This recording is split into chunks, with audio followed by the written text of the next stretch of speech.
Indonesia dan hampir seluruh negara di dunia sedang dilanda duka.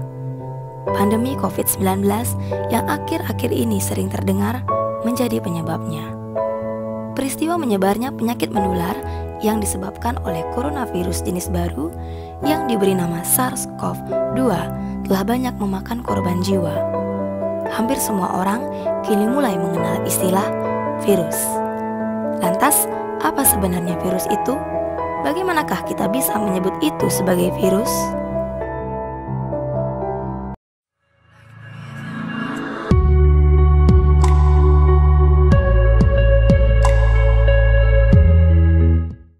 Om Swastiastu.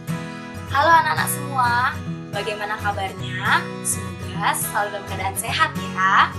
Kita berjumpa lagi dalam video pembelajaran ini bersama Ibu Dinastia. Oh ya anak-anak, pasti kalian sudah dengar istilah virus, apalagi sedang marak. Nah, pada video pembelajaran kali ini kita akan membahas tentang virus dalam dunia. Masih ingatkah kalian perbedaan antara makhluk hidup dan benda mati? Berikut adalah tabel perbedaan makhluk hidup dan benda mati.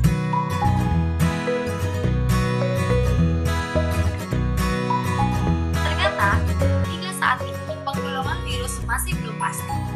Virus masih merupakan mikroorganisme peralihan antara benda mati dan makhluk hidup ya anak-anak.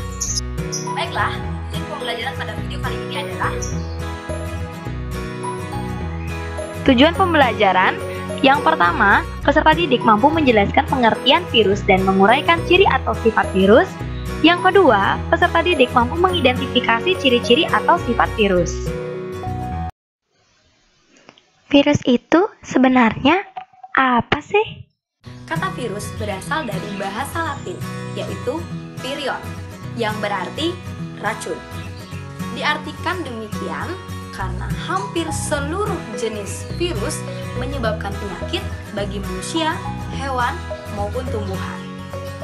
Virus merupakan agen infeksius atau parasit berukuran kecil yang menyerang sel organisme atau makhluk hidup dan hanya dapat dilihat dengan mikroskop elektron. Katanya virus itu mikroorganisme peralihan. Kenapa ya bisa disebut makhluk hidup? Tapi kenapa juga bisa disebut benda mati? Dikatakan makhluk hidup karena virus memiliki sebagian ciri-ciri makhluk hidup. Misalnya, dapat melakukan perbanyakan diri dan memiliki salah satu asam nukleat, DNA atau RNA. Seperti pada tabel sebelumnya, makhluk hidup memiliki kemampuan bereproduksi dan memiliki asam nukleat, yaitu DNA dan RNA. Namun, virus juga disebut benda mati karena beberapa alasan. Mau tahu? Yuk kita bahas. Nah, adapun ciri-ciri atau sifat virus yang menunjukkannya seperti benda mati yaitu virus bersifat aseluler, bukan berupa sel. Karena tidak memiliki bagian-bagian penyusun sel seperti sitoplasma dan organel sel.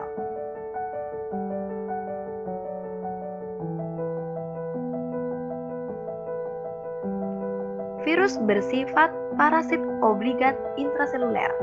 Artinya, virus hanya dapat memperbanyak diri dalam tubuh makhluk hidup.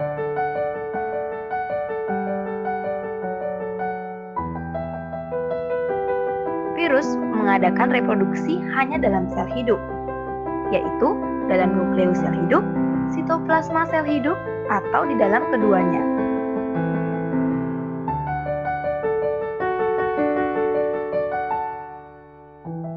Virus tidak dapat melakukan aktivitas metabolisme jika berada di luar sel hidup.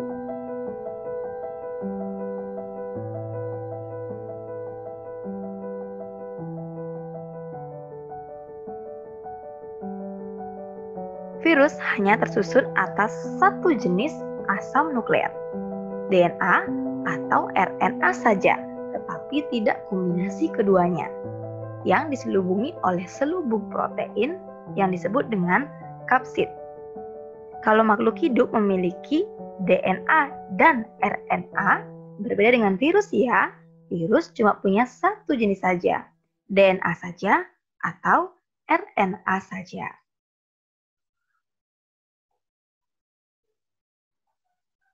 Masih semangat kan anak-anak?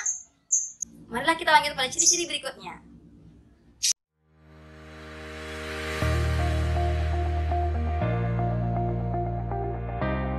Partikel virus lengkap disebut virion dan terdiri dari molekul asam nukleat yang dikelilingi lapisan protein yang disebut dengan kapsid.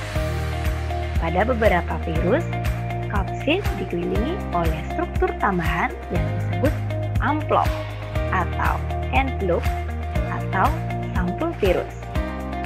Amplop terdiri dari lapisan granulopsid yang mengandung protein dan glikoprotein virus. Kapsid dan amplop berperan penting dalam infeksi virus atau mekanisme penginfeksian sel inang.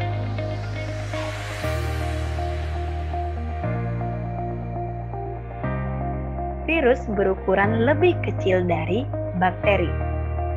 Diameter terkecil virus kurang lebih 17 nanometer dan diameter terbesar 1000 nanometer.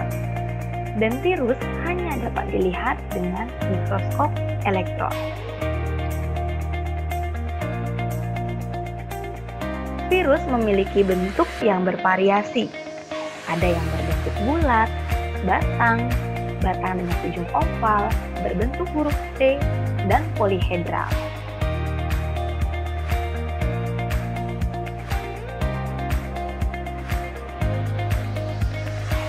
Virus tidak dapat membelah diri, tidak bernapas, tidak tumbuh, tidak mengalami ekskresi, dan tidak dapat bergerak. Virus dapat dikristalkan sehingga lebih menunjukkan ciri mineral daripada ciri kehidupan.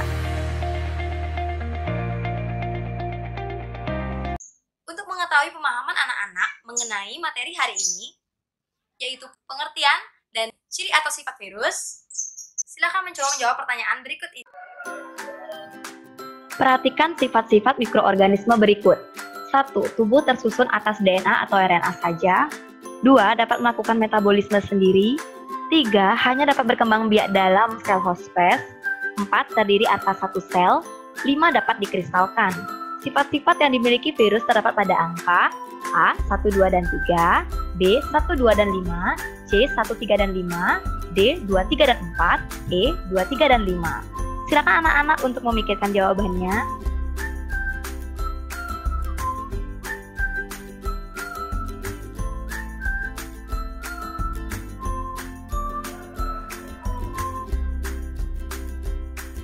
Benar sekali anak-anak. Jawabannya adalah C. 1, 3, dan 5. Karena virus tersusun atas asam nukleat DNA saja atau RNA saja, tapi tidak kombinasi keduanya. Virus bersifat parasit obligat intraseluler, yaitu hanya dapat berkembang biak dalam sel host space atau sel inang, dan virus dapat dikristalkan. Anak-anak, itulah tadi pembelajaran mengenai pengertian dan ciri atau sifat virus. Berikut adalah rangkuman materi yang kita pelajari hari ini.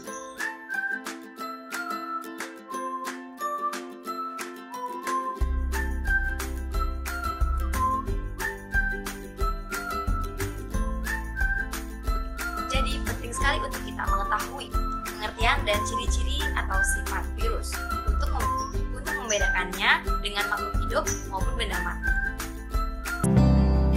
Anak-anak, demikianlah pembelajaran kita hari ini. Tetap semangat dan sampai